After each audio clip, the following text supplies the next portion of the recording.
हाँ जी बच्चों, जैसे कि हम यहाँ तक पढ़ चुके हैं, हम वाक्य के गुण पढ़ रहे हैं, किस प्रकार क्रम में लगाया जाता है उनको।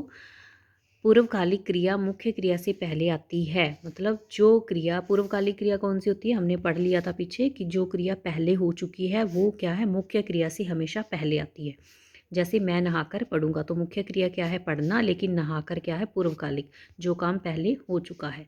निषेधात्मक न या नहीं प्राय क्रिया से पहले आता है, मतलब जो निषेध नहीं वाले नावाचक या नेगेटिव हम कह लें जो सेंटेंस वाक्य होते हैं, उनमें जो ये शब्द हम प्रयोग करते हैं नहीं और ना, वो किस क्या है, हमेशा क्रिया से पहले आएंगे। मैं नहीं खेलूँगा, अगर आए कि मैं खेलूँगा नहीं, तो वो वाक्य क्या है, सही नहीं होगा, क्योंकि उसका क्रम सही नहीं है।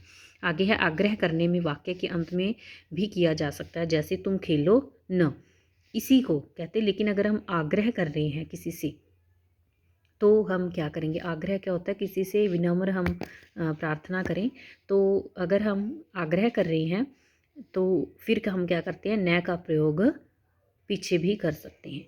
मिश्र वाक्य में प्राय प्रधान उपवाक्य को पहले और आश्रित उपवाक्य को बाद में रखते हैं। जैसे रवि ने कहा कि मैं बाजार जा रहा हूँ। अब देखिए, मिश्र वाक्य कौन से वाक्य होते हैं, जिसमें एक से अधिक वाक्य आपस में जुड़े हुए होते हैं और एक दूसरे के ऊपर डिपेंड होते हैं, मतलब वो बिल्कुल अपने आप में जो है स्वतंत्र नहीं होते, आश्रित वाक्य होते हैं एक दूसरे के ऊपर। तो अब ये क्या है, प्रधान वाक्य ये है, रवि ने कहा, क्या कहा उसने, मैं बाजार जा रहा हूँ, तो ये हमारा क्या है, आश्रित उपवाक्य है। ये वाक्य जो है इसके ऊपर निर्भर है, आश्रित है। आगे है संयुक्त वाक्य में जो योजक को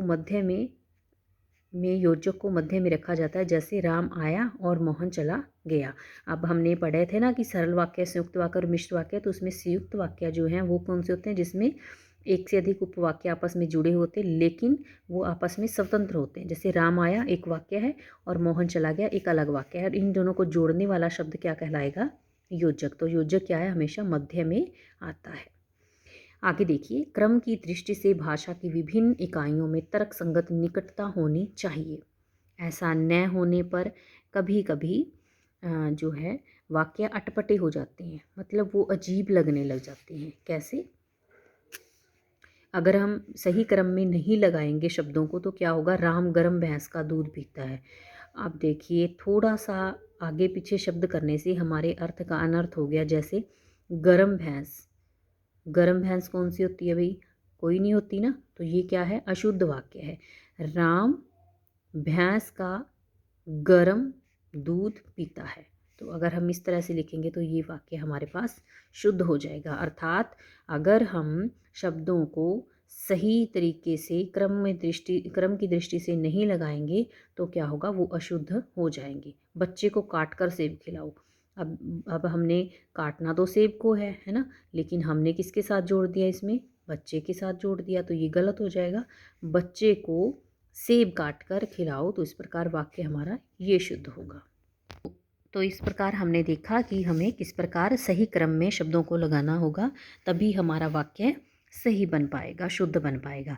आगे है हमारे पास वाक्य के भेद। तो वाक्यों को दो आधारों पर बांटा जाता है, एक अर्थ के आधार पर, एक रचना के आधार पर। तो अर्थ के आधार पर वाक्य कौन कौन से हैं, 8 भेद हैं। विधानवाचक, निषेधवाचक, प्रश्नवाचक, विस्मयादिवाचक, आज्ञावाचक, इच्छावाचक, संदेहवाचक और संकेतवाचक, जिसको हम पढ़ चुके हैं पहले ही।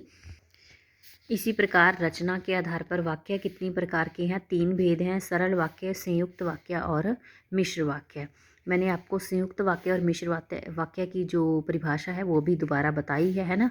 और सरल वाक्य कौन से होते हैं, ये फिर से मैं आपको बता दूं। सरल वाक्य होते हैं जो बिल्कुल सिंपल सेंटेंस होते हैं, जिसमें क्या है, एक ही उद्देश्य होता है, हम कह लें, या एक ही कर्ता के बारे में, एक ही कर्म के बारे में बात की जा रही होती है।